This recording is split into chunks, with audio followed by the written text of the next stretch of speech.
Olá, sejam bem-vindos. Eu sou o João Souza, um dos fundadores do Favela, e hoje eu estou aqui de novo para poder falar com você sobre um tema que eu adoro, que é a área de marketing. E hoje a gente vai falar sobre experiência dos clientes.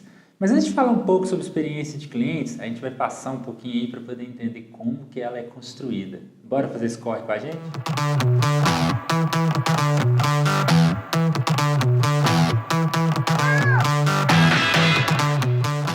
Se a gente for pensar hoje como que o meio digital permitiu a gente se conectar mais com as pessoas, ouvi-las, né, de forma tácita, escutar o som da voz delas através de áudios longos de WhatsApp, ou mesmo ler suas opiniões nas redes sociais, a gente também pode pensar que hoje essas pessoas estão deixando trilhas sobre seus comportamentos de consumo, a forma como elas escolhem os seus produtos, a forma como elas também querem ser atendidas, tudo isso aí, cheio de migalhas de pão aí para esse caminho aí, né, até a casa de chocolates do meio digital, né, se a gente fosse fazer uma analogia aqui com João e Maria. Mas uma coisa também que a gente não pode assim, deixar de lado também quando a gente pensa na experiência dos clientes é de como que toda essa lógica de comércio começou, né? Então assim, se a gente for poder olhar um pouquinho para trás, numa questão histórica, a gente pode pensar aí a primeira pessoa que resolveu vender algum produto, né? Como é que ela pensou que isso ia ser feito, como que as pessoas iam, se ela foi buscada a respeito disso, né? De onde surgiu essas necessidades. Se você for olhar lá, a primeira vez que foi inventada a roda, por exemplo, a partir do momento que a pessoa tinha 3 rodas, ela já tinha uma para comercializar. Então ela já teve que começar a pensar de como que ela ia criar uma experiência no uso do produto dela, que ela mesma provavelmente foi o primeiro tester, né? A primeira pessoa que testou isso, como que ela ia criar isso para outras pessoas.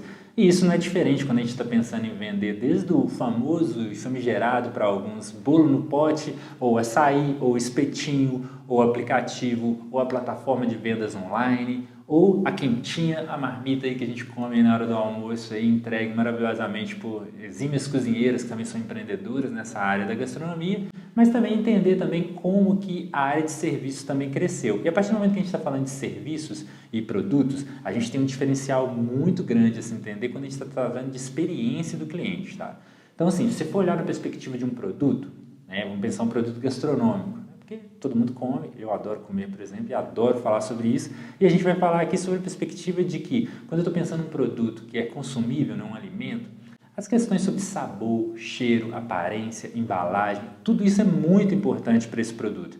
Do mesmo jeito para aquele sapato, aquele tênis, aquela roupa, aquele vestido, aquela calça, aquela camisa que a gente quer escolher, a gente fica muito preocupado se ela é bonita, se é a cor que a gente gosta, se o tecido é macio quando toca a nossa pele, se ela é fácil de lavar, né? Tem aí também a lógica também que eu adoro camisas velhas. Por exemplo, eu estou com uma camisa hoje que eu adoro ela, uma camisa feita de um algodão super resistente. Não vou fazer jabá para a marca, a menos que ela queira me patrocinar, mas ela começa com V e termina com S. Se você é do marketing dessa marca aí de produtos esportivos, principalmente para radicais aí na área do skate, estou disponível para fazer esse jabazinho, mas não é sobre isso que a gente vai falar aqui. A gente vai falar, por exemplo, do algodão que ela é feita. É uma camisa que eu tenho ela no mínimo limpinha, cheirosinha aqui, mas eu tenho ela no mínimo há uns 10 anos. O algodão é fantástico.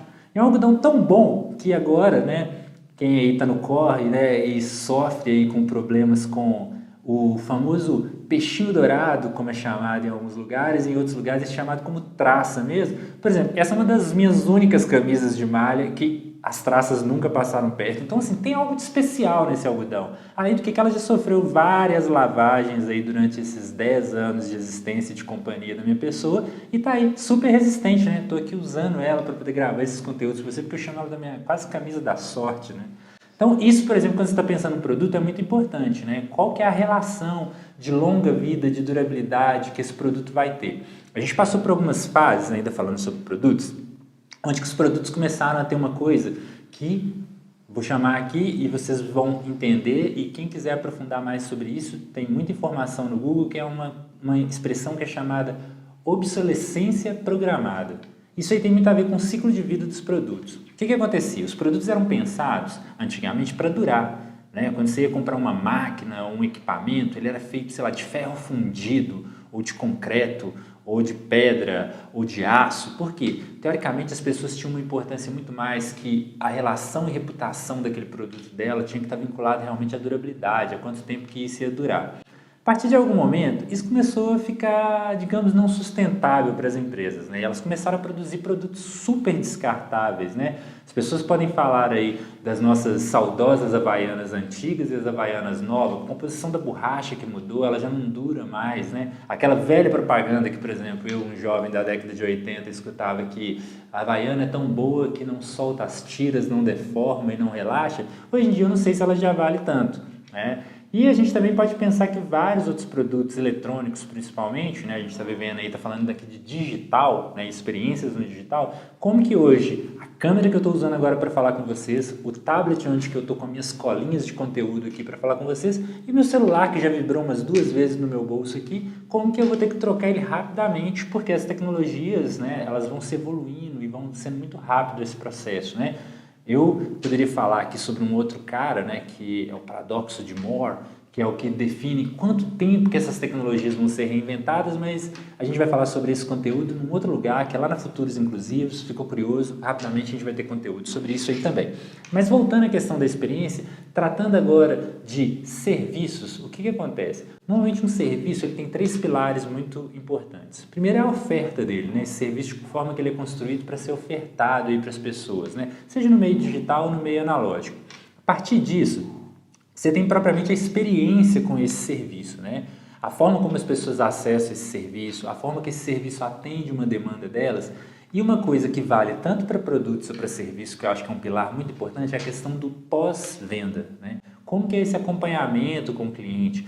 E, gente, você pode achar que a gente está falando só de uma Havaiana que rebentou ou de um bolo que não tinha um sabor tão bom, mas eu também posso estar falando com você sobre, por exemplo, a questão de muito relevante sobre como que esses produtos, né, a gente faz esse acompanhamento, esse monitoramento deles. Que é, por exemplo, se você dá um curso, dá uma formação, por exemplo aqui, vocês estão assistindo esse conteúdo do Escola. Para nós, é muito interessante saber a opinião de vocês sobre esse serviço, né? De que forma que esse conteúdo está chegando em vocês, se a linguagem está inclusiva, se a linguagem está acessível, se o conteúdo está bom, se vocês ficam interessados em saber mais sobre os conteúdos que a gente passa aqui a partir do momento, e se que vocês também, pensando numa lógica de serviços, que normalmente um serviço ele não é único, né? Ele tem uma família de serviços ao entorno dele, do mesmo jeito que acontece com alguns produtos. Se você pensar em seu próprio telefone, né? Você compra um telefone com um super processador, uma super câmera, mas para poder usar esse telefone você precisa de aplicativos que são disponibilizados em lojas online, seja por Android ou iOS, você tem acesso a esses produtos. Então, se você imaginar, hoje o equipamento em si, ele se torna uma plataforma. E o seu serviço, muitas vezes, ele pode ser agregado a algum produto ou o seu próprio produto pode ser uma plataforma para outros serviços de outros parceiros e afins que fazem a disponibilização desses serviços, né? Então, assim, é muito importante a gente entender que a gente nunca está falando de coisas pontuais, né? Por exemplo, eu estou aqui falando com vocês na tentativa realmente de fazer a transmissão desse conhecimento para vocês e vários insights, várias migalhas que a gente vai deixando aqui por essas falas, começam a levar vocês a fazer anotações que vão requerer que vocês busquem mais conteúdos na nossa plataforma de preferência ou que vocês busquem em outras plataformas. Então, o impacto às vezes ele pode ser direto ou indireto, né, de um produto ou um serviço que você entrega. Mas vamos pensar aqui, como que a gente constrói toda essa história, né? Muitas pessoas vão falar assim, você tem que ter um bom pitch, ou, né, como a gente pode chamar aqui, discurso de venda. Mas esse discurso de venda ele não é nada, se você mesmo não conhecer o seu produto ou serviço, entender de que forma que ele pode atender as necessidades intrínsecas e não intrínsecas do seu consumidor, do seu cliente, né? Eu lembro aí dos saudosos tempos que eu trabalhava com ISO 9001, que eu lembro que no início da norma 9001 vinha escrito lá, atender as necessidades intrínsecas e não intrínsecas do cliente, né? Isso que garante a excelência de um negócio. Isso não mudou. A norma 9001 falava naquela época e de coisas que já eram faladas antes, mas que ela formalizou de alguma forma, criou um grande movimento em torno disso da excelência, né? Seja para a área de indústria ou para a área de serviço, mas a gente está falando, na verdade, de nada mais, nada menos, gente, de como que a gente, né, nós conseguimos conhecer o nosso produto, entender o nosso serviço, entender todo o processo, a ponto de sabermos, por exemplo, quando vem uma reclamação ou um elogio de um cliente, a partir de onde que isso aconteceu, essa melhoria, ou de onde que está acontecendo essa falha para que a gente consiga resolver. Então, muito importante, antes de você resolver contar uma boa história e ter aí, né, sem nenhum lado pejorativo, porque eu adoro isso também, mas assim, um bom papo de vendedor, vamos dizer assim, o que você está vendendo realmente? Que valor você está entregando para o seu cliente? Então, assim, todo pitch, todo discurso de venda são baseados em valores, né? Os valores que você consegue entregar para as pessoas.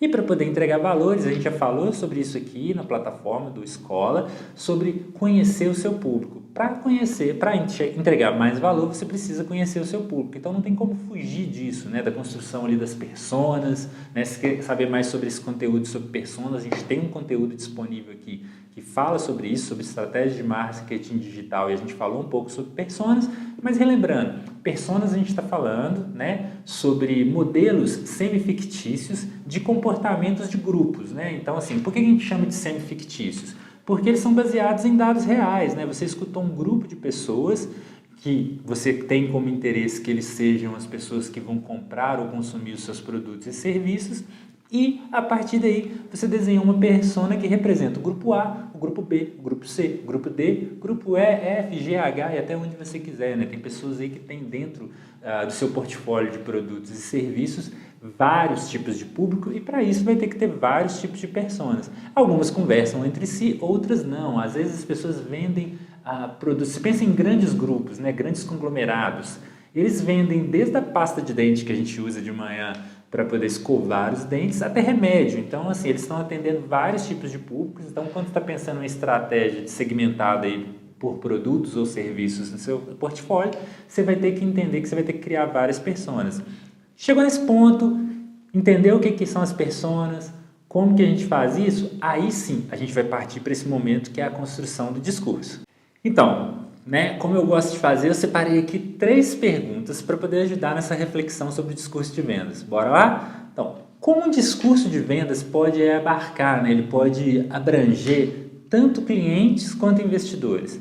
Isso é um grande desafio, porque se você está começando um negócio, você está buscando clientes, a primeira coisa é entender isso. No primeiro momento, aquele grupo de amigos mais próximos, que são os primeiros consumidores ou grupo de conhecidos, eles acabam que se tornam investidores. Você tem que entender isso, né? Porque muitas vezes a gente cria uma ficção de que investidores são só a pessoa que vai assinar um cheque de 1 milhão para a gente, ou de 100 mil reais, ou de 50 mil reais, ou de 10 reais. Mas não, as primeiras pessoas que acreditam no seu produto, e aí a gente está falando de família e amigos mesmo, elas são os primeiros investidores, porque elas estão dispostas a pagar o preço que você colocou no seu produto para poder testá-lo, né? Muitas vezes tá bom, você está mexendo em gastronomia, a galera já provou sua comida e você resolveu transformar esse hobby em uma solução, um serviço, mas mesmo assim, né, entender essas pessoas como investidores é muito importante, até porque você consiga ter pelo menos um parâmetro de que todas as pessoas que de alguma forma fazem o investimento ou acreditam no seu produto, no seu serviço, elas vão ter o mesmo tipo de tratamento. Então, assim, eu sempre digo que o mesmo discurso que vale para o cliente que compra uma unidade, vale para o cliente que compra 100 e também vale para a pessoa que esteja disposta a investir, sei lá, adquirir parte do seu negócio para ser seu sócio e continuar contigo nessa caminhada. Como saber realmente qual o meu objetivo, né, na perspectiva de ser mais assertivo? Cara, muitas vezes tem gente que começa a empreender para colocar o feijão na lata, tem gente que começa a empreender porque quer fazer uma transição de carreira, tem gente que quer empreender porque, cara, tem muito conhecimento e está a fim de repassar isso para frente, quem empreende aí na área de educar, de formar. Então, muito importante, eu não tenho como falar com vocês qual que é o objetivo mais certo para quem está começando a empreender, porque isso vai depender realmente de qual que é o seu objetivo e o que te motivou a empreender. E para finalizar, se o meu pitch pode mudar com o tempo? Com certeza, o seu pitch tem que ser uma constante evolução, né? Então a gente tem que entender que observando as tendências de mercado, observando novas oportunidades, observando novos clientes, novos entrantes que estão chegando, a gente tem sim que adaptar o pitch, ficar cada vez melhor esse discurso de venda, porque afinal, né, gente, o corre não pode parar. Então, agora que a gente já fez essas perguntas, já refletiu, a gente já pode falar que a gente está pronto para aquele primeiro momento de começar a ter, né, e praticar para poder ter o nosso discurso de vendas na ponta da língua. Mas o mais importante disso, para poder você realmente saber como responder as perguntas e antever próximas perguntas que seu cliente pode ter com o seu produto, e eu não estou falando de adivinhação, tá, gente? Por mais que eu sou um grande entusiasta do tema do futurismo, estou falando com vocês de pé no chão mesmo, que é uma ferramenta muito massa que a gente chama de jornada do cliente. Como é que essa jornada do cliente funciona? Jornada do cliente, ela tem muito a ver com uma disciplina, eu posso dizer assim, uma metodologia, que é o design de serviços, né? Toda vez que você está pensando no desenho do serviço, isso se aplica a produtos, porque igual eu falei com vocês, né? Não existe produto sem serviço agregado a ele, né? Quem faz a comida, a venda da comida, a entrega da comida é um serviço envolvido a ele, entendeu? Então, assim, não tem como você pensar em nenhum produto que não tenha nenhum serviço vinculado. Então, é muito importante você entender como é que vai ser esses passos, né? Tem umas coisas que a gente chama de touch points, ou em português que é o pontos de contato, que é muito importante você entender quais que são os pontos de contato dessa jornada que o seu cliente tem com o seu produto ou serviço. Seja de uma ligação telefônica, uma mensagem para o WhatsApp, um aplicativo, uma plataforma onde você vende seus produtos nela, aquilo é um primeiro ponto de contato. Algumas coisas você vai conseguir customizar quando essas soluções são geridas por você mesmo, no caso aí de um WhatsApp corporativo, ou um Instagram, uma outra rede social, mas quando a gente está falando aí de outras plataformas, você vai ter que se esforçar um pouquinho mais, eles permitem algumas customizações, mas nem tanto. Então, assim, tentar extrair desses locais o que mais tem aderência com o discurso de vendas, né, e o design da solução ou da jornada que você quer fazer para o seu produto é muito importante. Então, um texto bacana, fotos legais do seu produto ou serviço. Eu acho também entender de que forma que o seu cliente vai conseguir enxergar mais valor também no seu produto é muito importante. Então, a ideia de você pensar, isso também é um lugar, né, quando você está pensando no digital, e a gente está falando muito sobre isso aqui, né, marketing digital, transformação digital, digitalização de processo, é a gente entender de que forma que a gente consegue transpor aquela sensação do real para o digital.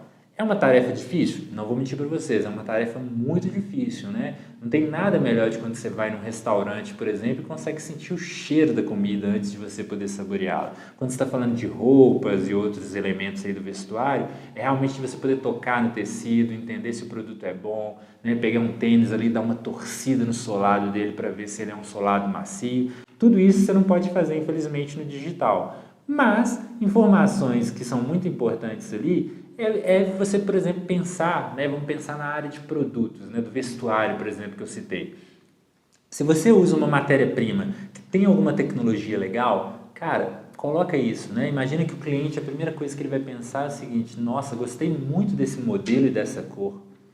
Se ele fosse daquele material que eu vi na internet, que é um material, um solado de gel, por exemplo, quando a gente está falando de um tênis, ou quando a gente está falando de uma roupa, de um algodão que não precisa passar, isso é muito importante você fortalecer, né, durante essa jornada. Você imagina que a gente está viajando para uma rodovia, né, a gente está indo aqui, né, a pandemia já acabou, e a gente está indo fazer uma longa e maravilhosa viagem de carro rumo ao litoral. Pode ser aqui do Espírito Santo, né, eu estou falando aqui de Minas Gerais, ou para o Nordeste, que é um lugar também maravilhoso e tem praias maravilhosas. Então a gente sai daqui e começa a subir, andando pelas BRs. Qual que é a grande dificuldade que um motorista tem quando ele está querendo chegar no seu destino e que é uma reclamação geral?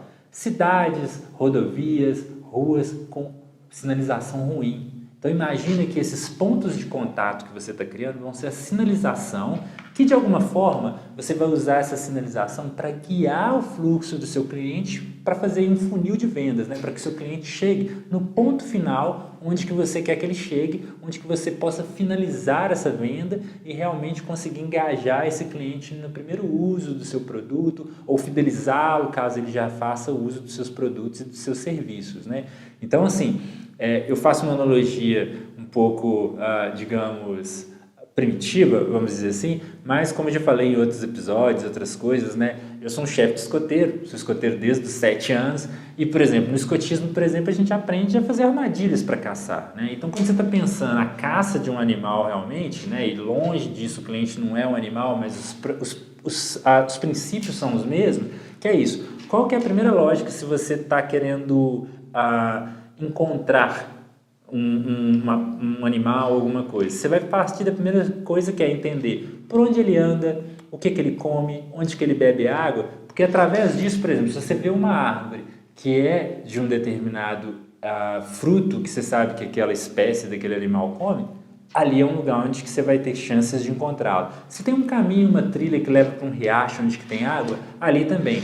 Então, assim, pode parecer princípios muito distantes, mas quando a gente olha para o marketing hoje numa estrutura formal, a gente pode ver vários vislumbres de coisas tão assim primitivas quanto a caça, ou mesmo questões, por exemplo, de estratégia até mesmo militar, né? De que forma que aí se pensava, por exemplo, de construir uma campanha, né? A administração, onde que o marketing é extremamente ligado, ela bebeu muito nessa estrutura também de como que foram construídas as primeiras fileiras aí de combate aí, né? Então, assim, tanto que a gente tem muitos livros e que tem muito a ver com o empreendedorismo digital e com o empreendedorismo para micro, nano e pequenos negócios, que é o marketing de guerrilha. Por que ele é chamado de marketing de guerrilha? Ele é chamado de marketing de guerrilha que, quando você está pensando, por exemplo, de estratégia de guerrilha vinculado, por exemplo, a estratégias militares, a gente está falando de o melhor uso de equipamentos ou de recursos que você tem ali disponível para que você alcançar o objetivo, seja capturar um inimigo, seja impedir um conflito, alguma coisa dessa forma.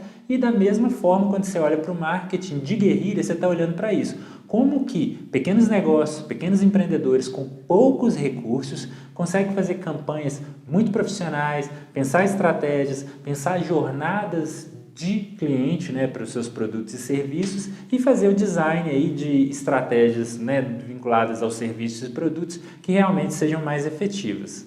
Mas mais importante do que tudo é não esquecer que a gente precisa monitorar isso tudo, né? A gente está vivendo aí num momento onde tem discussões sobre LGPD, questão de proteção de dados, a gente tem os algoritmos aí super racistas, sexistas e afins, mas também os dados contam histórias muito interessantes sobre o consumo e a forma como esses clientes e consumidores também se comportam. Então, assim, é muito interessante você monitorar os fluxos e os processos de entrega, de venda, de feedbacks do seu próprio produto, né? E aí tem um universo de dados que você pode capturar.